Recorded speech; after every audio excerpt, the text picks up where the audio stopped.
Sharda global studies में आप सभी का स्वागत है। आज यूपीएससी का प्रीवियस ईयर हम लोग 2026 का देखेंगे और जीएस पेपर 1 का देखेंगे। अन्य वीडियो में हम सी सेट के बारे में हम बताएंगे, लेकिन इस समय मुख्य रूप से जीएस पेपर 1 2026 प्रीलिम्स का पीवाईक्यू करने वाले हैं। ठीक है, और इसमें हम तेजी से स्पीड में करेंगे। ठीक है, नेक्स्ट वीडियो में इसी का कभी हम इसको एनालिसिस करते हुए बताएंगे, लेकिन केवल इसमें हम केवल आंसर बताएंगे कि इसका आंसर कौन सा होगा। ठीक है, और पीवाईक्यू में प्रोविजनल आंसर में क्या माना है, बस इसमें यही बताएंगे। ठीक है, तो हम शुरुआत करते हैं पहला क्वेश्चन से ही। ठीक है, ये मेरा तेजी से रहेगा। अगर आपको लगेगा कि ये स्लो हम पढ़ा रहे हैं तो 1.5 में आप स्पीड करके देख सकते हैं। ठीक है, ताकि आपको जल्दी से क्वेश्चन देख लीजिएगा। ठीक है, तो पहला क्वेश्चन है, निम्नलिखित में से कर्नाटक संगीत की किस राग को हिंदुस्तानी संगीत का राग बिलावल से मेल है। अब केवल आंसर हम बताएंगे। इसका आंसर क्या है? धीर शंकरा भरमन। ठीक है, दूसरा क्वेश्चन क्या है? दूसरा क्वेश्चन है, हिल्टन यन कमीशन 1926 द्वारा कृत्रिम रूप से निर्धारित की गई रुपये स्टर्लिंग विनिमय दर को ब्रिटिश सरकार द्वारा निम्नलिखित में से किस कारण से अंगीकार किया गया था। तो इसका सही आंसर क्या होगा वो बताते हैं। ए होगा, भारत के प्रेषित धन प्रवाह में सहायता देने और भारत के ऋण पात्रता को बनाए रखने के लिए। ठीक है, तीसरा क्वेश्चन आपका क्या होगा? निम्नलिखित कथनों पर विचार कीजिए। पाली ग्रंथों में कहापन, निखा, कंस और कानिका जैसे सिक्कों का प्रथम स्पष्ट संदर्भ समाविष्ट है। दूसरा है कि पाली ग्रंथों से प्राप्त साहित्यिक साक्ष्य की पुष्टि अनेक स्थलों से प्राप्त यहाँ सिक्के, ठीक है, सिक्के के पुरातात्विक प्रमाणों द्वारा होती है। इन सिक्कों में से अधिकांश चांदी से बने हैं। उपरोक्त कथन निम्नलिखित में से किससे संबंध है? शहरी जीवन के उद्भव से, सही है। ठीक है, मुद्रा अर्थव्यवस्था की ओर संक्रमण से, सही है। तो इसका ए और दो दोनों सही होगा। ठीक है, चौथा क्वेश्चन, निम्नलिखित में से किस मंदिर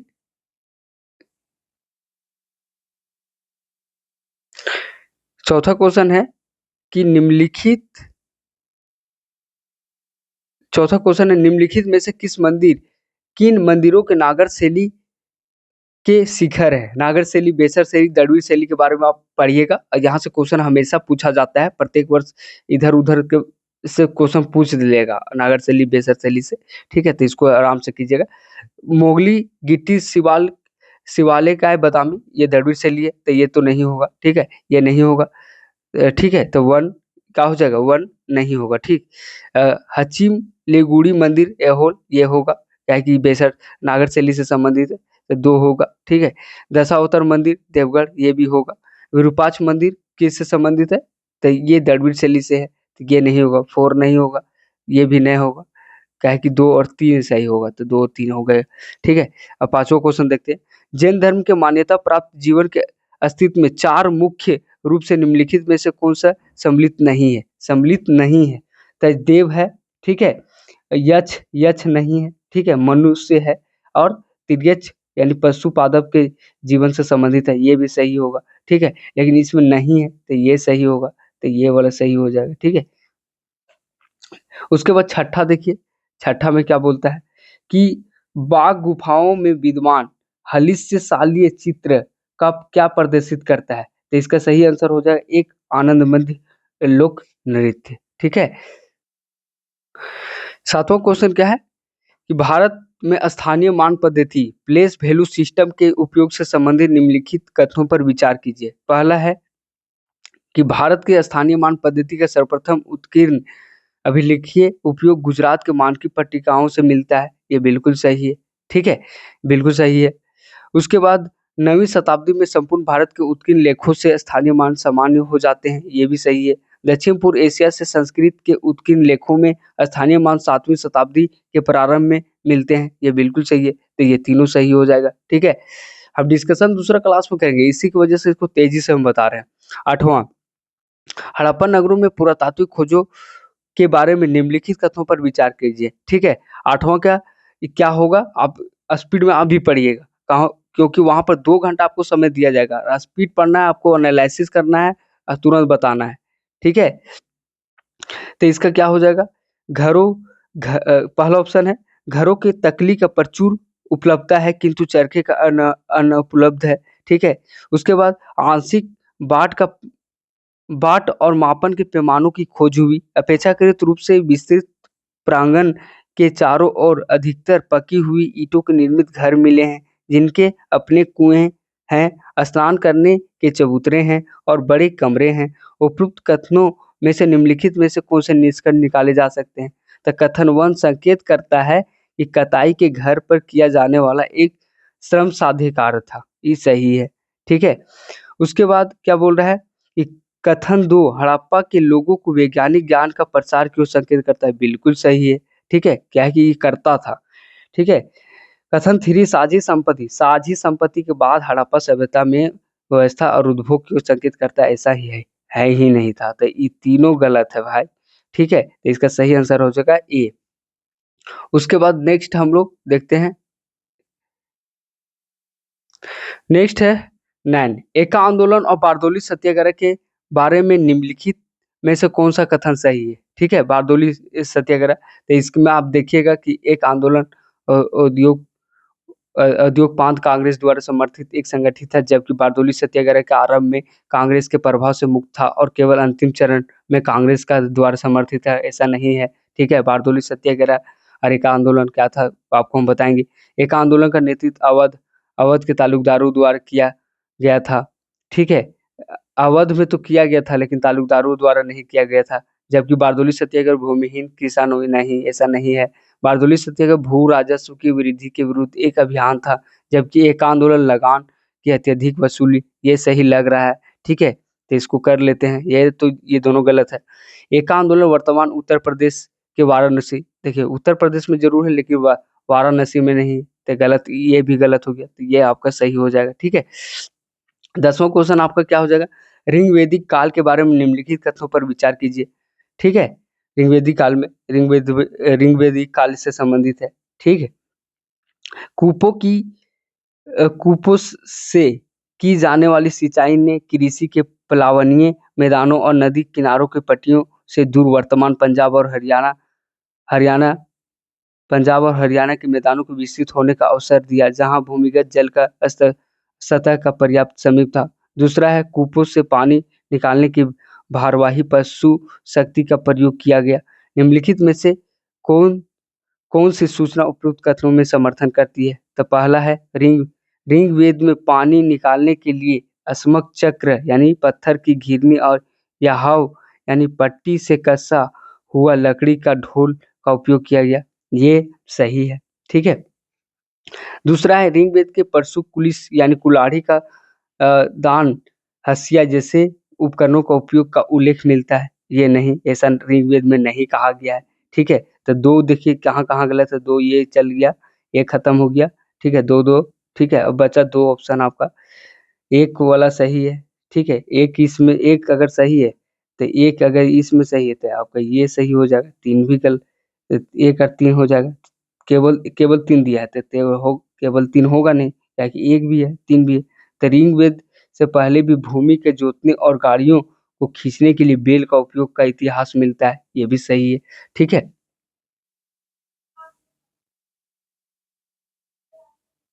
नेक्स्ट हो 11 अत्यंत नूतन प्लेस्टोसीन काल में या तो यमुना कभी सिंधु से प्रवाहित होती थी या फिर सतलुज यमुना से प्रवाहित होती थी। देखिए बहुत इंटरलिंकिंग क्वेश्चन है थी तथा इनमें से किसी की की एक प्रमुख सहायक नदी या तो गंगा से सिंधु में अथवा इसके विपरीत स्थानांतरित हुई थी। निम्नलिखित में से कौन से उपयुक्त अभिकथन का आधार है? ठीक है, तो ऋग्वेद का नदी सूक्त, ये सही है। रॉबर्ट ब्रूस फुट द्वारा गए सतलुज यमुना के अन्वेषण, ये भी सही है। ठीक है, एक और दो सही होगा। सिंधु और गंगा दोनों नदी प्रणालियों की में डॉल्फिनों की समान प्रजाति नहीं। सिंधु और गंगा नदी में दोनों है से डॉल्फिन जो है से अलग अलग प्रकार के पाए जाता है। ठीक है, गंगा और सिंधु के दोनों अलग अलग डॉल्फिन पाए जाता है। डॉल्फिन के बारे में विशेष रूप से बताएंगे, डॉल्फिन के बारे में भी यूपीएससी क्वेश्चन पूछ चुकी है। ठीक है, तो इसका हो जाएगा एक और दो। ठीक है, ये इसका आंसर, इसका क्वेश्चन क्या होगा? प्रारंभिक बौद्ध मूर्ति विधा में रिक्त स्थान इम्पटिक क्या दर्शाता है? तो बुद्ध का ध्यान, या बुद्ध का प्रथम धर्मोपदेश, ठीक है, बुद्ध का महापरिनिर्वाण, या बुद्ध का महानिष्क्रमण, तो बुद्ध का ध्यान, ठीक है, ये हो जाएगा। देखिए बुद्ध, एक एक आपको वहां पर जैन धर्म का क्वेश्चन मिला, और यहाँ पर एक बौद्ध धर्म से क्वेश्चन मिला, मिला ना जी। तो इस मतलब बौद्ध धर्म और जैन धर्म, आप अगर ध्यान से देखिएगा तो क्वेश्चन देखिए, यहाँ पर देखिएगा, एक हड़प्पा सभ्यता से क्वेश्चन पूछा, एक ऋग्वेदिक काल से पूछा है, एक जैन धर्म से पूछा है, ठीक है, बौद्ध धर्म से पूछा है क्वेश्चन, 4 हो गया आपका। एक प्लाइस्टोसिन काल से, जो जुरासिक काल, प्लाइस्टोसिन काल, अगर इससे कंप्लीट करिएगा तो एक क्वेश्चन यहाँ पे देखने को मिला। तो यहाँ क्वेश्चन पूछा है। और यहाँ पर देखिएगा कि प्राचीन काल का नदी है और एक आधुनिक नदी है, उसको पूछ दिया है। तो ये भी इम्पोर्टेंट है ये क्वेश्चन। ये देखिए क्वेश्चन, निम्नलिखित नदियों के प्राचीन और आधुनिक नामों को युग्मों में से कौन से सही सुमेलित है? ठीक है, तो इसका सही कौन है? तो वितिस्ता है, वितिस्ता झेलम का है। तो ये गलत हो गया, एक तो गलत हो गया, ठीक है, एक गलत हो गया। आशिकनी किसका है? चिनाब का है, ठीक है। पुरुषनी किसका है? रावी का है, ठीक है। कौन सा सही है? तो और इसका व्यास, व्यास इसका नहीं होगा, ठीक है, ये भी नहीं होगा। तो इसका सही आंसर क्या हो जाएगा आपका? सी। अगर ये वाला सही होगा, ठीक है, केवल एक ही इसमें कथन सही है।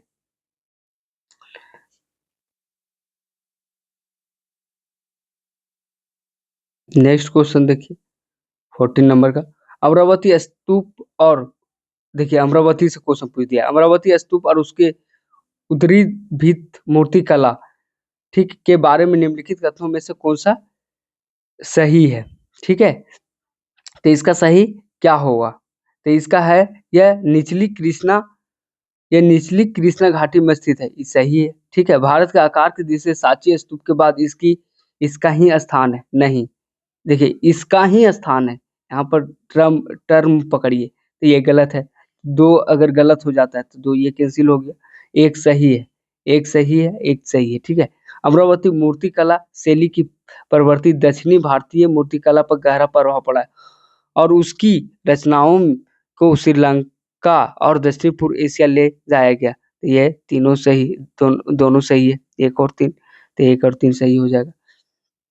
चौथा 15वां क्वेश्चन देखिए, प्रारंभिक ऐतिहासिक तमिलकम और राजा और उसकी वंशावली के निम्नलिखित में से कौन से युग्म सही सुमेलित नहीं है? सही सुमेलित नहीं है, तो सही सुमेलित देखिए, सेन सेन गुटू वन चेर से संबंधित है, ठीक है। नेज दूजेलियन पांड्य से संबंधित है, और उदय जेरिलियन ये इससे संबंधित नहीं है। कौन नहीं है? तो बी नहीं है। ये क्वेश्चन आप देखिए और ध्यान से देखिएगा, इसका आंसर क्या होगा। 1939 में सुभाष चंद्र बोस द्वारा फॉरवर्ड ब्लॉक के गठन के लिए निम्नलिखित में से कौन से कारकों का योगदान रहा? ठीक है, कौन इसका योगदान दिया? बोस महात्मा गांधी के विश्वास जीतने में विफल रहे, ये बिल्कुल सही सही बात है। महात्मा गांधी के विश्वास नहीं जीत पाए थे, कौन? सुभाष चंद्र बोस, ठीक है, ये सही है। कांग्रेसी वामपंथी में एकता नहीं थी और बोस ने समर्थन देने में बोस के विफल रहे, ये भी सही है। साम्यवादी ने बोस प्रयासों को समर्थन नहीं दिया, ठीक है, तो इसका क्या होगा? इसका इसका हम अगला नेक्स्ट देख लेते हैं। उसके बाद साम्यवादी बोस के प्रयासों को समर्थन नहीं किया, नहीं, ऐसा नहीं किया था, तो ये गलत हो जाएगा, ठीक है। एम एन राय के समर्थन और जयप्रकाश नारायण जैसे समाजवादी नेताओं ने बोस के समर्थन देने की अपेक्षा कांग्रेस की एकता की वरीयता थी, ठीक है। 4, तो 1, 2 और 4, 1, 2 और 4, ये सही होगा आंसर, ठीक है। क्या है कि साम्यवादी लोग बोस के प्रयासों को समर्थन नहीं किया, नहीं, ऐसा नहीं, उसने समर्थन किया था। उसके बाद 57 देख लेते हैं, नहीं सॉरी 17, 17 का क्या होगा? 1856 में अवध के समामेलन के तत्काल बाद अवध में ब्रिटिश नीति के संबंध में निम्नलिखित कथनों पर विचार कीजिए, ठीक है। दूसरा है, तालुकदारों की बाहरी व्यक्ति मानते हुए 1856 में संक्षिप्त राजस्व बंदोबस्त किया था, ये सही है। ब्रिटिश तालुकदारों को हटाकर कृषकों से सीधे राजस्व लेने में विश्वास करते थे। ये भी सही है। तो उपरोक्त में से कौन सा कथन सही है? तो इसमें 2 और 3 जिसमें होगा सही वही सही होगा। 2 और 3 सही। ठीक है, नेक्स्ट हम लोग बढ़ते हैं। नेक्स्ट क्वेश्चन आपका हो जाएगा आपका, ठीक है। नेक्स्ट क्वेश्चन देखिए, नेक्स्ट क्वेश्चन क्या है? नेक्स्ट क्वेश्चन में आपका है, निम्नलिखित अभी कथन पर विचार करें। ठीक है, पढ़िए ध्यान से। समुदाय पर आधारित राजनीतिक गठबंधनों की उत्पत्ति 1919 में मॉन्टेग्यू चेम्सफोर्ड सुधार के मूल स्वरूप में निहित था। मॉन्टेग्यू चेम्सफोर्ड सुधार क्या था? ठीक है, अगर ये पॉलिटी और हिस्ट्री दोनों रिलेटेड करके ये क्वेश्चन है। ठीक है, हिस्ट्री में पढ़ना है, पॉलिटी में भी आपको पढ़ना है। तो निम्नलिखित में से कौन से कथन उपरोक्त अभिकथन का समर्थन करता है? तो पहला क्या है? इन सुधारों को पृथक निर्वाचन मंडलों के सिद्धांत को बनाए रखा और विस्तृत किया। बिल्कुल सही है, क्या है कि पृथक निर्वाचन मंडल का ही बात इसमें विशेष रूप से किया गया है। उसके बाद दूसरा, पृथक निर्वाचन मंडलों का उद्देश्य सशक्त होते हुए भारतीय राष्ट्रवाद का प्रतिरोध करना था। ये भी सही है। ठीक है, वंचित वर्ग पृथक पृथक निर्वाचन मंडलों को अंतर्निहित हितों के लिए एकजुट हुए। ये भी बिल्कुल सही है। इसीलिए 1, 2, 3 तीनों सही है। तीसरा क्या है? 19वां का देखिए, 19वां का, कर्नाटक के विख्यात शास्त्रीय गायक पंडित मल्लिकार्जुन मंसूर किस घराने का प्रतिनिधित्व करते थे? पहला ऑप्शन है आगरा घराना या ग्वालियर घराना, तीसरा हो गया पटियाला घराना, चौथा हो जाएगा जयपुर अतरौली घराना। तो आप बताइए इसका आंसर क्या होगा? जयपुर अतरौली घराना। ठीक है, नेक्स्ट आगे 20वां है, क्षेत्र पत्नी। पत्नी शब्द निम्नलिखित में से किस ग्रंथ से उद्भूत है? ठीक है, तो इसका क्या है? ऋग्वेद से संबंधित है, अथर्ववेद से संबंधित है, अष्टाध्याय से संबंधित है, इसका अर्थशास्त्र से संबंधित है। तो इसका सही आंसर है अर्थशास्त्र से संबंधित है। नेक्स्ट है 21वां क्वेश्चन क्या है? जलवायु परिवर्तन पर भारत के अनुक्रिया के संदर्भ में निम्नलिखित कथनों पर विचार कीजिए। ठीक है, पहला है, भारत के दीर्घकालिक निम्न उत्सर्जन विकास रणनीति यानी LT लेट्स वर्ष 2017 तक नेट जीरो को उत्सर्जन को प्राप्त करने के लिए एक निर्णायक साधन है। ठीक है, ये 2017 तक भारत का भी लक्ष्य है कि नेट जीरो करें। ठीक है, उसके बाद दिसंबर 2024 में प्रस्तुत की गई भारत की चौथी द्विवार्षिक अध्ययन रिपोर्ट BUR-4 2019 की तुलना में 2020 में ग्रीन हाउस गैस उत्सर्जन का लगभग 8% कमी दर्ज की। तीसरा है जलवायु अनुकूलन क्लाइमेट रेजिलिएंट विकास अनिवार्य रूप से उत्सर्जन न्यूनीकरण लक्ष्यों को त्वरित और अल्पकालिक उपलब्धि पर निर्भर है। उपरोक्त कथनों के बीच संबंधों को निम्नलिखित में से कौन से सही है? तो इसका क्या होगा? वो देखिए, कथन 1 और 2 अनुभाविक रूप से समर्थित है। देखिए, कथन भारत के दीर्घकालिक वाला है हो जाएगा, क्या कि 2024 में प्रस्तुत की भारत की चौथी द्विवार्षिक अध्ययन रिपोर्ट 2019 की तुलना में 2020 में ग्रीन हाउस गैस उत्सर्जन के लगभग 8% कमी का दर्ज की गई। तो ये बिल्कुल सही है। ठीक है, ये सही है। कथन 1 और 2 दोनों को अनुभाविक रूप से समर्थित है। उसके बाद कथन 3 और कथन 1 को निहित दृष्टिकोण का खंडन करता है। कथन 3 1 को निहित दृष्टिकोण का खंडन करता है। देखिए क्या करता है, जलवायु परिवर्तन विकास अनिवार्य रूप से उत्सर्जन न्यूनीकरण लक्ष्यों को त्वरित और अल्पकालिक उपलब्धि पर निर्भर है। सही बात है, क्या कि 2070 तक ऐसे भारत सरकार का लक्ष्य है कि हम नेट जीरो कार्बन करेंगे। तो ये भी सही है। तो इसीलिए कथन 3 जो है कथन 1 का निहित दृष्टिकोण का खंडन करता है, इसीलिए। ठीक है, तो 1 और 2 सही होगा, 3 नहीं होगा। ठीक है, नेक्स्ट हम लोग बढ़े।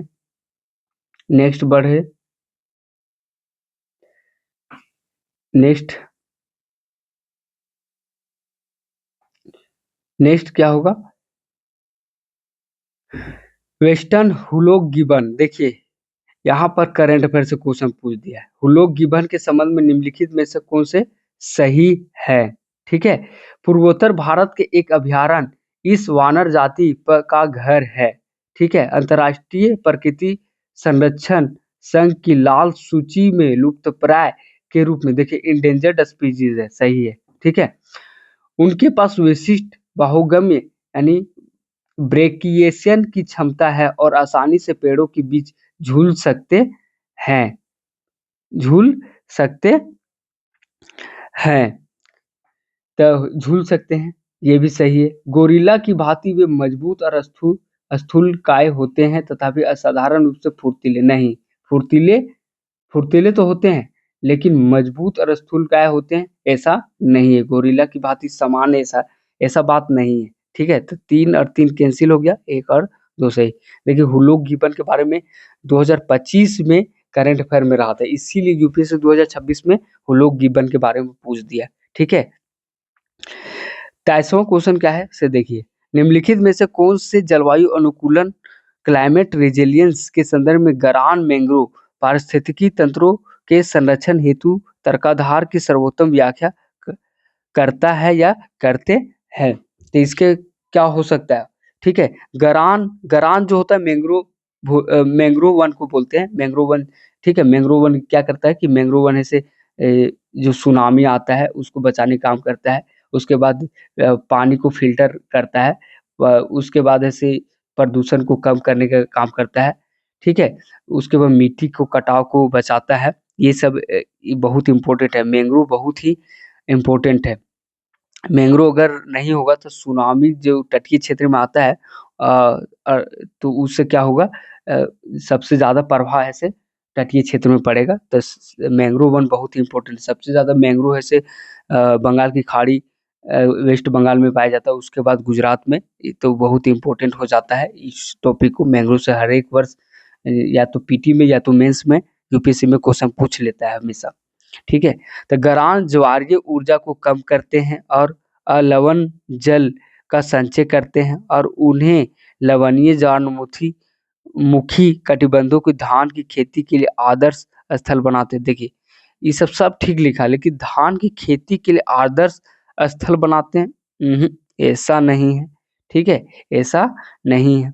उनकी लवण संवेदी जड़ें समुद्र जल की छानती है, ये सही है, ठीक है। इस प्रकार तटीय भूमि को अलवण जलीय कृषि एक्वाकल्चर क्षेत्र को परिवर्तित करने में गरानों की मुख्य भूमिका होती है, ऐसा नहीं है, ठीक है।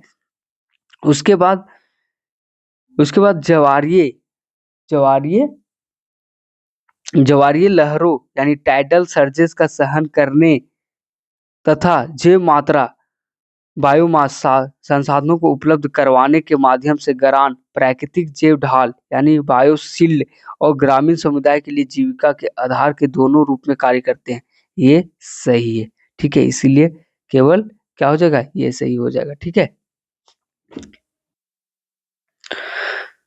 24 क्वेश्चन है, विझिन झाम अंतरराष्ट्रीय समुद्र पतन, ठीक है, भारत के समुद्री व्यापार और संभार तंत्र यानी लॉजिस्टिक नीति के संरचनात्मक परिवर्तन को किन रूपों में निरूपित करता है। तो इसका आप बताने का प्रयास कीजिएगा, ठीक है, ताकि आप पढ़िए और इसको ध्यान से देखिए कि ये क्वेश्चन बन सकता है या नहीं, ठीक है। तो इसका देखिए, तटीय पोत परिवहन पर निर्भरता को कम करने और विदेशी सहयोग की आवश्यकता को समाप्त करने, देखिए विदेशी सहयोग की आवश्यकता को समाप्त करने के लिए केवल एक घरेलू कार्गो केंद्र के रूप में कार्य, देखिए केवल बोल दिया भाई, केवल एक घरेलू नहीं, घरेलू कार्गो के लिए केंद्र के रूप में कार्य करना है, लेकिन केवल एक घरेलू नहीं, इसीलिए वन गलत हो गया, ठीक है। मुख्यतः यात्री क्रूज पर्यटन और विरासत पोत परिवहन पर केंद्रित करते हुए एक समुद्री विरासत गंतव्य के रूप में केरल की पहचान प्रोफाइल को बढ़ाना है। विरासत पोत केवल विरासत पोत ही नहीं बल्कि अन्य इसके उपयोग किया जा सकता है, इसीलिए 2 भी इसका गलत हो सकता है या गलत है, ठीक है। अपनी प्राकृतिक गहराई यानी डीप ड्राफ्ट और रणनीति अवस्थान का लाभ उठाते हुए विदेशी स्थानांतरण यानी पत्तनों का निर्भरता को कम करना और राजस्व बनाए रखने को बढ़ाना और क्षेत्रीय समुद्री व्यापार को भारत को पुनः स्थापित करना है, यानी डी होगा आंसर, ठीक है।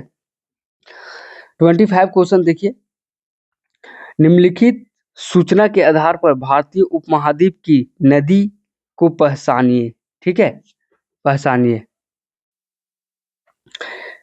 ठीक है, इसका एक पूर्ववर्ती अपवाह तंत्र है। ठीक है, यह तीनों देशों से होकर बहती है। तीसरा, इसका उद्गम तिब्बत के पठार से होता है और यह सिंचाई के महत्वपूर्ण नदी है। इसका कोई वितरिका नहीं है। देखिए, एक चीज बता दें, इसमें केवल हम एक चीज जानते हैं। ठीक है, और उसके आधार पर हम क्वेश्चन बन जाएगा। इसका कोई वितरिका वितरिका नहीं है। वितरिका किसका किसका है तो हम बता दें, ब्रह्मपुत्र का वितरिका है, डिस्ट्रीब्यूटरी है, सहायक नदी है, तीस्ता का भी है। ठीक है, और सिंधु का भी है। ठीक है, वितरिका नहीं है। किसका वितरिका नहीं है? सतलज का नहीं। इतना इजी क्वेश्चन था, समझिए, केवल थोड़ा सा दिमाग लगाइएगा, क्वेश्चन ये वाला बन जाता आपसे। ठीक है, तो ये आंसर होगा आपका कौन सा। ठीक है, अब हम लोग नेक्स्ट क्वेश्चन की ओर बढ़ते हैं। ठीक है, अब 16 नंबर हम लोग क्वेश्चन बढ़ते हैं, 26 क्वेश्चन। ठीक है, अब देखते हैं इसका आंसर क्या है, 26 का क्या है। ये क्या दिया है? भारतीय राज्यों के संदर्भ में निम्नलिखित में से कौन सा कथन कौन से सही नहीं है। देखिए, कौन सा सही नहीं है। उत्तर प्रदेश सबसे अधिक संख्या में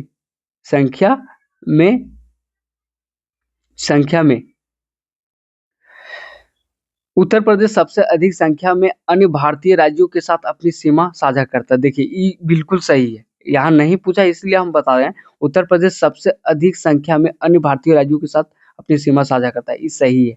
ठीक है, उसके बाद सभी भारतीय राज्यों में राजस्थान सबसे लंबी अंतर्राष्ट्रीय सीमा साझा करता है। नहीं भाई, राजस्थान कहाँ से करेगा? कौन करता है? वेस्ट बंगाल करता है ना, सबसे ज्यादा बांग्लादेश के साथ सीमा साझा करता है। तो ये तो बिल्कुल गलत हो गया। ठीक है, ये गलत हो गया। सिक्किम एकमात्र राज्य है जो केवल एक अन्य भारतीय राज्य के साथ अपनी सीमा साझा करता है। नहीं, ऐसा नहीं है। सिक्किम एकमात्र राज्य के साथ सीमा साझा करता है, केवल एक अन्य भारतीय राज्य के साथ सीमा साझा करता है, ऐसा नहीं है। ठीक है, तो क्या पूछा है? नहीं है। तो नहीं नहीं है, कौन कौन है? ये गलत हो गया दो गो, तो 2 और 3। अगर सही पूछता तो केवल एक सही होता। ठीक है, अब नेक्स्ट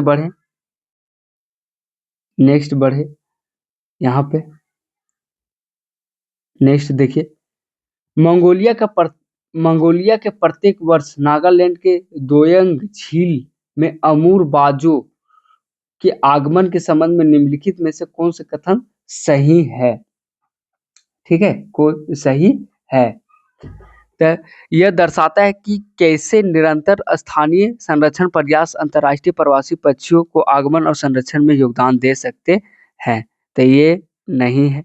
ठीक है, यह उन्नत ट्रैकिंग प्रौद्योगिकी के वैश्विक सफलता को दर्शाता है जो प्रवासी पक्षियों को अपने प्रवास स्थल सॉफ्टवेयर साइट पर वापस जाने का मार्ग दिखाती है। ये सही है, क्योंकि ऐसा करती ट्रैकिंग प्रौद्योगिकी का सफलता को दर्शाता है और प्रवासी पक्षियों को अपने प्रवास को क्या करता है, सॉफ्टवेयर साइट के वापस जाने का मार्ग दिखाती है। ठीक है, ये इसलिए सही है। अगर एक गलत है तो एक कैंसिल हो गया। ठीक है, यह पुष्टि करता है कि अमूर बाजू ने अनुकूल आवास, ठीक है, आवास के संबंधों में परिवर्तनों के कारण भारत में स्थानीय निवास स्थल के रूप में अपना लिया है। ये बिल्कुल सही है, इसीलिए 2 और 3 सही होगा। ठीक है, 2 और 3 सही होगा। नेक्स्ट क्वेश्चन है 28वां, राष्ट्रीय सतत कृषि मिशन के अंतर्गत वर्षा सिंचित क्षेत्र विकास पहल का उद्देश्य निम्नलिखित में से कौन से सही है। वर्षा सिंचित क्षेत्रों का एक धान्य कृषि मोनोकल्चर को प्रोत्साहित कर। एक धान्य कृषि मोनोकल्चर का सपोर्ट तो करेगा नहीं जब तक उसका मल्टी डायमेंशन अप्रोच नहीं होगा। तो एक तो गलत है। ठीक है, एक गलत है। ठीक है, दूसरा, सिंचित क्षेत्रों को धान की खेती को बढ़ाना। सिंचित क्षेत्रों को धान की केवल इसी पर फोकस थोड़ी करेगा। तो ठीक है, ये भी गलत हो सकता है। ठीक है, तीसरा क्या है, एकीकृत कृषि प्रणालियों IFS के माध्यम से उत्पादकता को बढ़ाना और जलवायु संबंधी जोखिमों को न्यूनीकरण करना। तो ठीक है, 3 सही है। ठीक है, नेक्स्ट क्वेश्चन क्या है, 29वां नंबर देखिए क्वेश्चन। 29वां आपका वैश्विक वस्त्र उद्योग में एरी रेशम सिल्क के लिए ओको टैक्स प्रमाणन प्राप्त करने वाला सामुदायिक महत्वपूर्ण तात्पर्य निम्नलिखित में से कौन सा सही है? ये भारतीय निर्यातकों का रसायन मुक्त उत्पादों को अधिक महत्व देने वाले उच्च स्तरीय बाजारों में प्रतिस्पर्धा करने की अनुमति देता है। ठीक है, ये सही है। यह पुष्टि करता है कि एरी रेशम अंतर्राष्ट्रीय सुरक्षा, पर्यावरणीय और गुणवत्ता मानकों को पूरा करता है, जिससे प्रीमियम पर्यावरण सचेतन बाजारों में इसे प्रवेश का अधिकार मिलता है। ये भी सही है। ठीक है, तो ये 1 2 दोनों सही है। ठीक है, नेक्स्ट क्वेश्चन हम लोग बढ़ते हैं और देखने का प्रयास करते हैं कि ये कौन सा टॉपिक का क्वेश्चन है। ठीक है, कौन सा टॉपिक का क्वेश्चन है, तो आपको बता दे ये ज्योग्राफी का क्वेश्चन है। ठीक है, ज्योग्राफी का क्वेश्चन है और ये मैपिंग बेस्ड है। यूपीएससी 2026 में मैप बेस्ड बहुत कम क्वेश्चन पूछा है, लगभग लगता है यही क्वेश्चन पूछा है। तो इसको देख लीजिए, ये क्वेश्चन पूछने का इसका मुख्य उद्देश्य होगा कि हॉर्मूज से संबंधित इसलिए पूछा क्योंकि चर्चा में था। ठीक है, ईरान और यूएसए और इजराइल के बीच में जो कन्फ्लिक्ट चल रहा है, ठीक है, उसके उसके चलते पूछा था क्वेश्चन। निम्नलिखित में से किन देशों से आने वाले जहाजों को हिंद महासागर तक पहुंचने के लिए हॉर्मोज जलडमरू स्ट्रेट को पार करना होता है? देखिए देखिए, सीरिया तो नहीं होगा। ठीक है, और आपका इजिप्ट नहीं होगा। ठीक है, काहे क्योंकि वो सब रेड सी का पार्ट है और ये भूमध्य सागर से लगाता है और ये रेड सी से लगाता है, तो ये नहीं होगा। अब हॉर्मोज से पार करते हुए हिंद महासागर में आना, तो बहरीन होगा और कतर होगा। तो एक और तीन को जो होगा वही सही होगा, तो ये सही हो गया, एक और तीन। ठीक है, नेक्स्ट हम लोग बढ़ते हैं आगे, आगे देखते हैं नेक्स्ट क्वेश्चन। नेक्स्ट हम लोग देखते हैं इसका 31 तुगराहुआ ज्वालामुखी। ये देखिए, ये बहुत क्वेश्चन हार्ड था। हम मानते हैं कि ये बहुत ज्यादा हार्ड क्वेश्चन था, क्योंकि इसको हम इस वर्ष तो 1 डेढ़ साल का करंट अफेयर हम देखे, उसमें कहीं पर इसका उल्लेख नहीं किया गया। ठीक है, कहीं कहीं हो सकता है वो अन्य वेबसाइट पर मिल सकता है, लेकिन गूगल में भी मिल जाएगा आपको अगर देखिएगा तो। देखिएगा, ज्वालामुखी तुंगुराहुआ ज्वालामुखी, जिसे वर्ष 2025 में यूनेस्को द्वारा एक वैश्विक भू उद्यान ग्लोबल जियो पार्क घोषित किया गया था, निम्नलिखित में से किस देश में स्थित है? तो इसका आंसर क्या होगा? इक्वाडोर होगा, पेरू होगा, बोलिविया होगा या कोलंबिया? तो इसका सही आंसर है इक्वाडोर। ठीक है, क्या है? इक्वाडोर। 32 नंबर का आप देखिए, 32 का देखिए, 32 का क्या होगा? नेक्स्ट 32 का देखिए, 32 का माधव राष्ट्रीय उद्यान के संदर्भ में निम्नलिखित। देखिए, माधव ये क्वेश्चन क्यों पूछा? क्या कि 2025 में जो है से इसको टाइगर रिजर्व घोषित किया गया और 2026 में क्वेश्चन पूछ लिया। ठीक है, इसको 58वां टाइगर रिजर्व है ये। ठीक है, टाइगर रिजर्व है, तो यहाँ से क्वेश्चन पूछ लिया। माधव राष्ट्रीय उद्यान के संदर्भ में निम्नलिखित में से कौन से कथन सही है? तो इसे वर्ष 2025 में भारत का बाघ अभ्यारण्य यानी टाइगर रिजर्व घोषित किया, ये सही है। सांख्य सागर, जिसे रामसर स्थल के रूप में नामित किया गया, इस राष्ट्रीय उद्यान के भीतर स्थित है, ये सही है। क्या है कि सांख्य सागर है से रामसर स्थल भी शामिल है और ये मध्य प्रदेश में है। ठीक है, मध्य प्रदेश में रामसर साइट घोषित किया गया है। इसका क्षेत्रफल मध्य प्रदेश और राजस्थान के बीच में साझा करता है। नहीं दोस्त, ऐसा नहीं है। तो 3 कैंसिल हो गया और 1 2 जिसमें होगा ये सही हो जाएगा। माधव राष्ट्रीय उद्यान, ये क्वेश्चन इजी था, ये क्वेश्चन इजी था। ठीक है, नेक्स्ट हम लोग देखें 33 नंबर क्वेश्चन। ठीक है, 33 नंबर क्वेश्चन देखें। अंडमान निकोबार द्वीप समूह के की जलवायु के संदर्भ में निम्नलिखित में से कौन से कथन सही है? ठीक है, कौन सा सही है?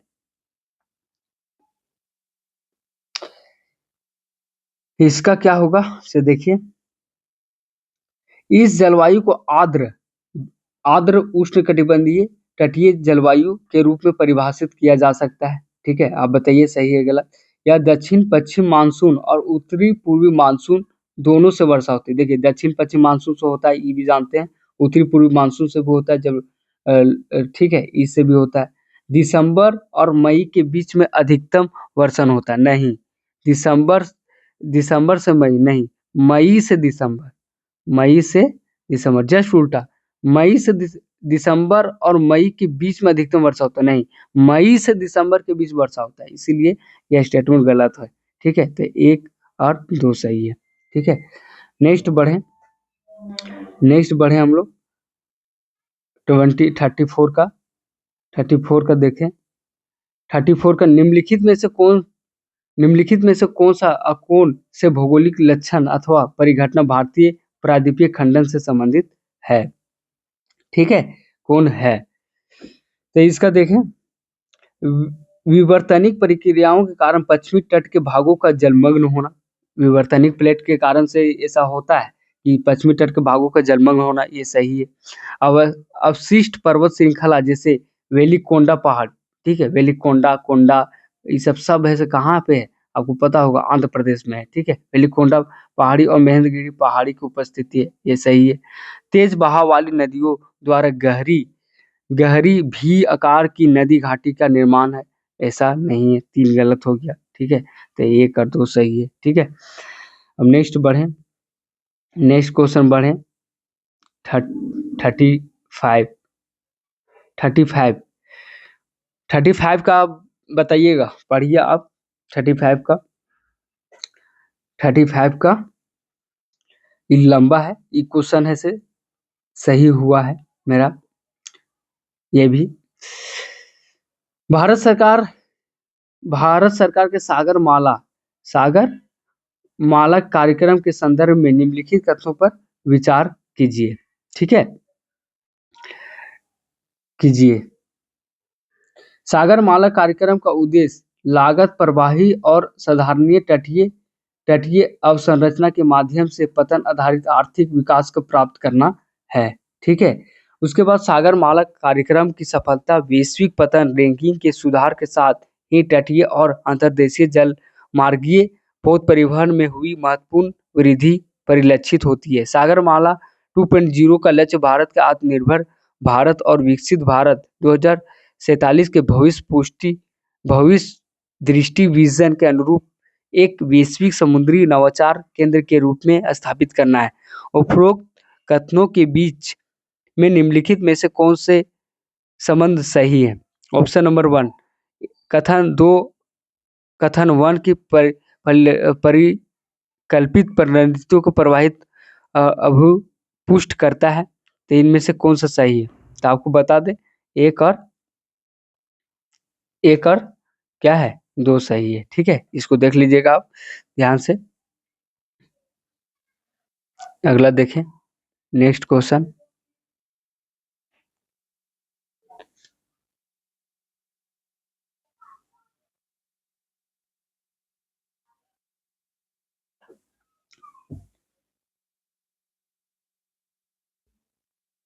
36 नंबर क्वेश्चन देखिए। 36 नंबर देखिएगा क्वेश्चन। 36 नंबर आपका क्वेश्चन है कि ऋण को स्टाइलिश रेटुसा यानी फॉक्सेटेल आर्किडिक, देखिए आर्किडिक से संबंधित है, के बारे में निम्नलिखित कथनों पर विचार कीजिए। यह एक अधिपातीय आर्किड है, सही है।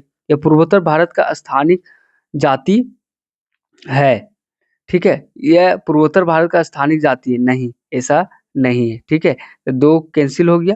ठीक है, यह अरुणाचल प्रदेश और असम के राज्य पुष्प है। देखिए, अरुणाचल प्रदेश और असम का राज्य पुष्प है, ये सही है। 1 और 3 सही हो जाएगा। 37 क्या हो जाएगा? 37 का देखिए, 37 का 37 का हो जाएगा, ताई यहोम राज्य द्वारा निर्मित यूनेस्को द्वारा विश्व धरोहर स्थल के रूप में सम्मिलित मोई दामों के संबंध में निम्नलिखित में से कौन से कथन सही है?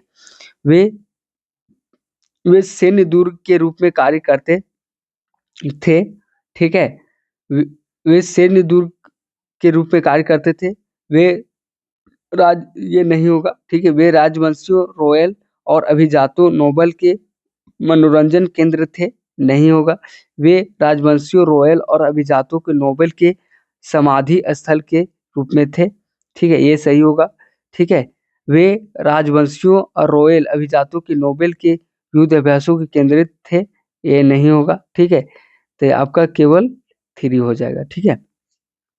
नेक्स्ट क्वेश्चन 38 के 38 का पढ़िए आप, ठीक है। 38 के फ्रांस में जून 2025 में आयोजित संयुक्त राष्ट्र महासागर सम्मेलन में संयुक्त राष्ट्र के खाद्य और कृषि संगठन FAO ने समुद्री और महासागरीय मुद्दों और विशेष रूप से समुद्रनाशील आजीविका और ब्लू ट्रांसफॉर्मेशन हेतु संधारणीय मत्स्य पालन और जल कृषि पर सशक्त विचार व्यक्त किए।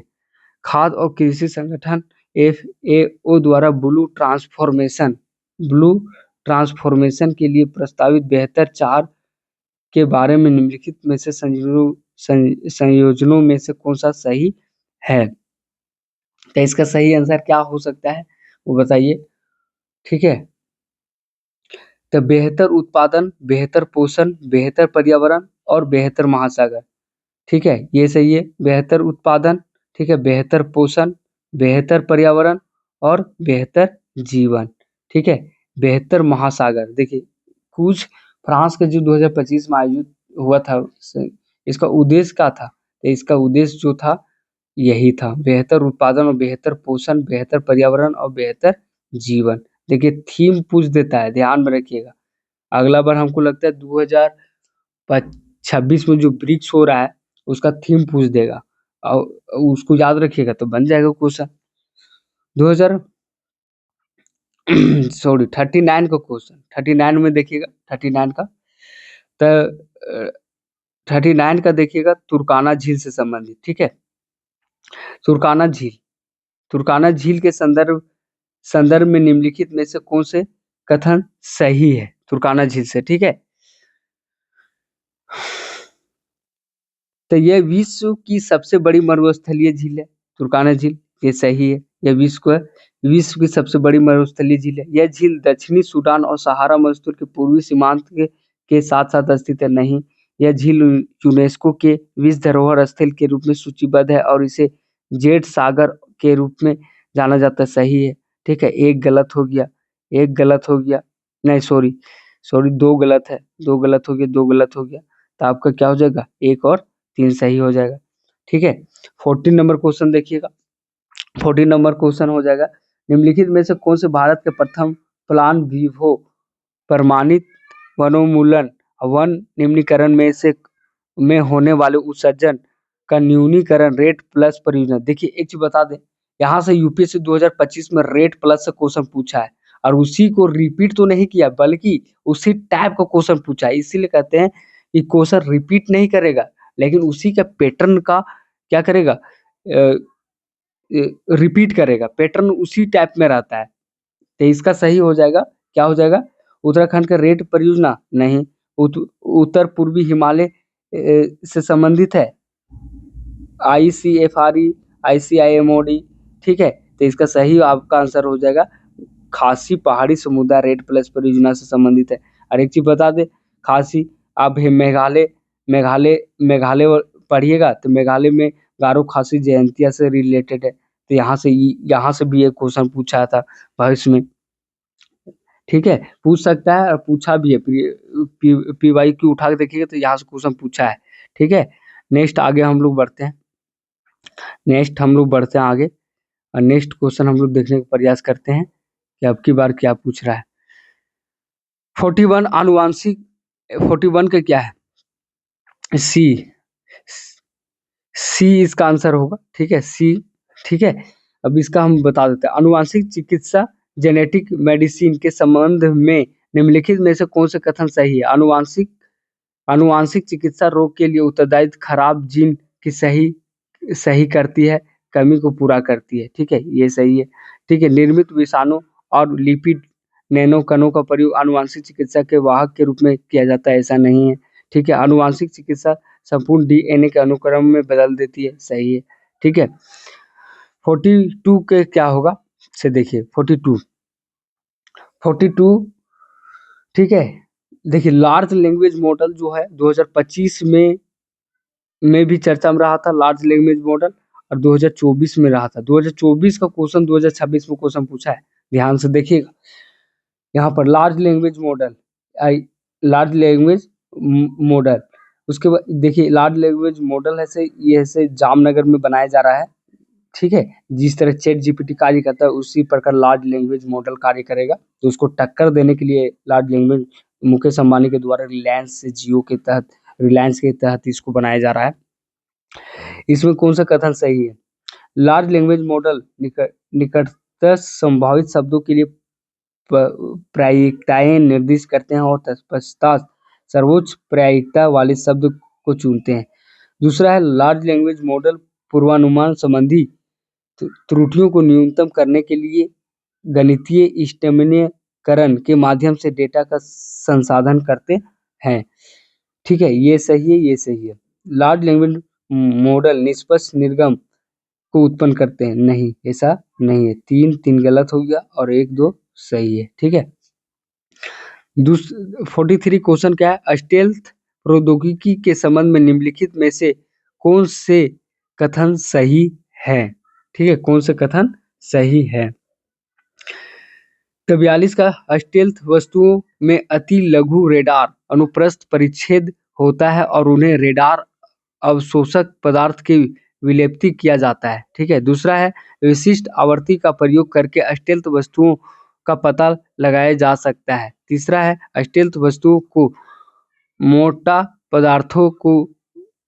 पदार्थों से विलेपित किया जाता है ताकि विद्युत चुंबकीय विकिरण के परिकीर्णन में वृद्धि की जा सके।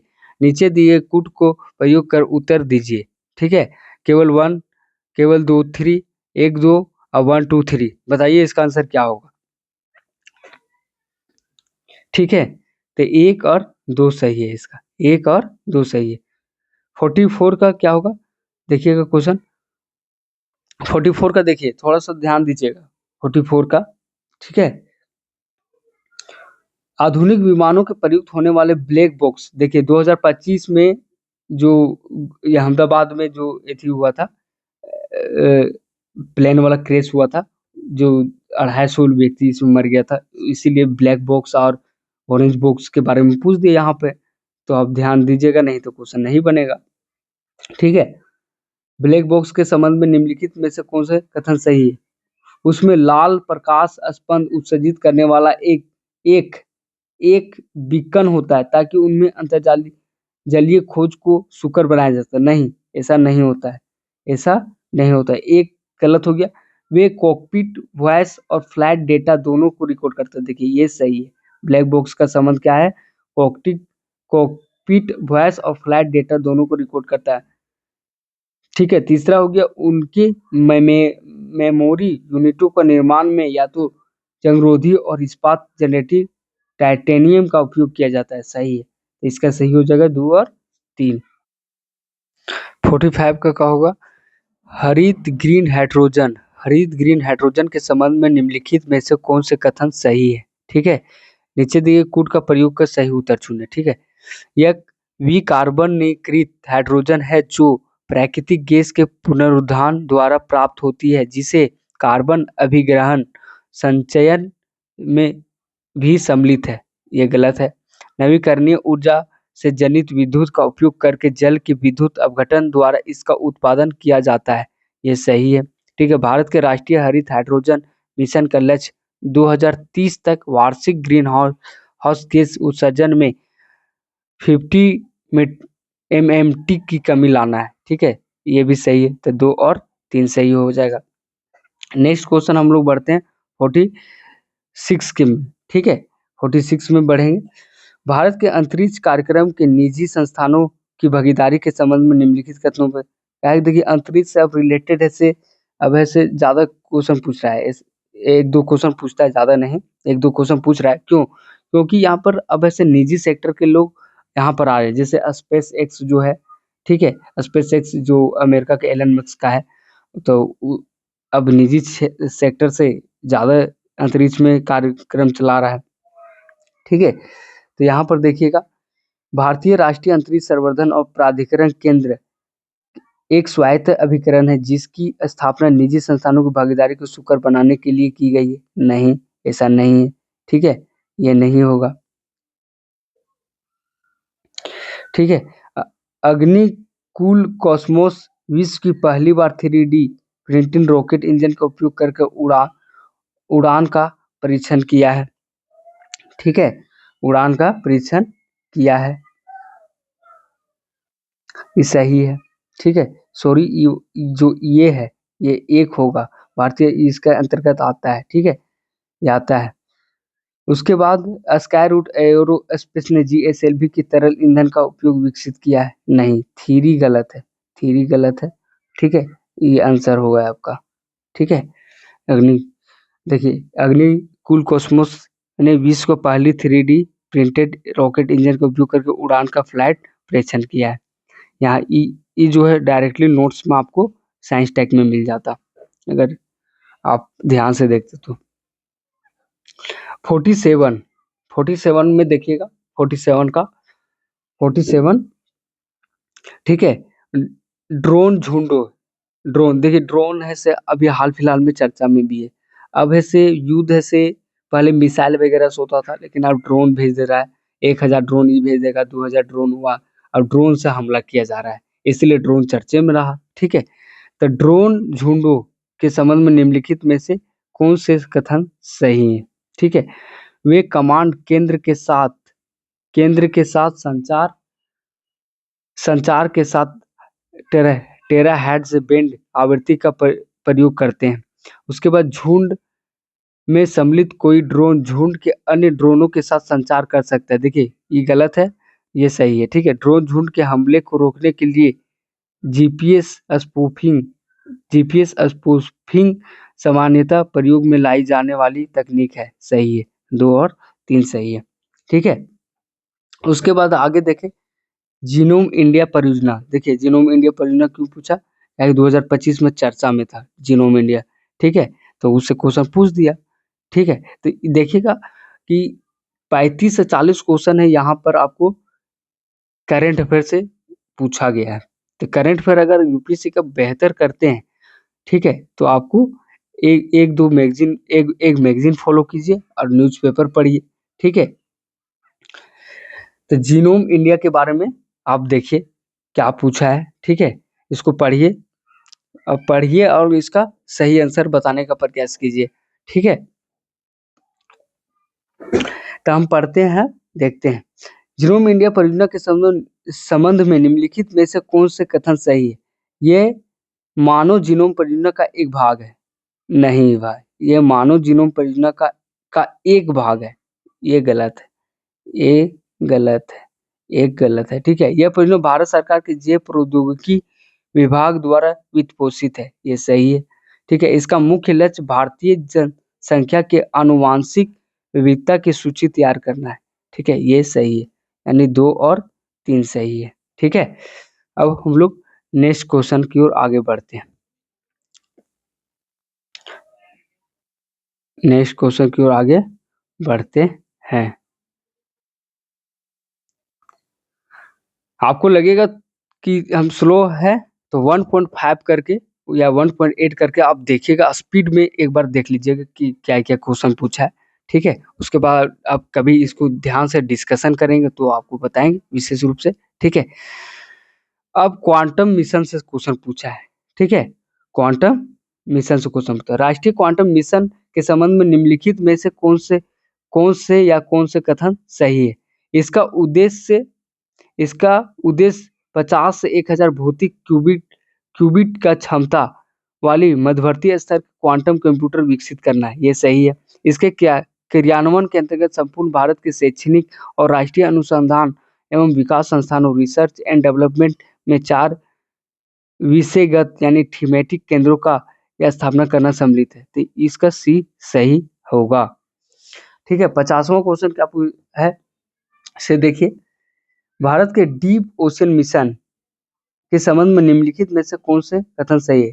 इसे भारत सरकार के पतन, पोत, परिवहन और जलमार्ग मंत्रालय के द्वारा आरंभ किया गया। नहीं, एक गलत है, एक गलत है, एक गलत है। गहरे समुद्र, अब बचा 2-3, तभी हम पढ़ लेते हैं। गहरे समुद्री खोज हेतु 3 लोगों को ले जाने के लिए मत्स्य 6000 डिजाइन किया गया है। ठीक है, ये सही है। इस मिशन के अंतर्गत समुद्रयान एक परियोजना है। ठीक है, क्या है? ये एक मिशन का अंतर्गत समुद्रयान की एक परियोजना है। तो ये क्या है? सही है। ठीक है, तो 50 क्वेश्चन हो गया आपका। उसके बाद 50 क्वेश्चन और है। आज हम लोग यूपीएससी का 2026 का 50 क्वेश्चन ही देखेंगे। कल हम इसका 51 से 100 क्वेश्चन डाल देंगे, क्योंकि लंबा सेशन हो जाएगा, क्योंकि 2 घंटा का हो जाएगा। इसी वजह से हम यहीं तक रखते हैं। ठीक है, कल हम पूरा इस वीडियो को कंप्लीट कर देंगे 51 से 100 तक। ठीक है, थैंक यू।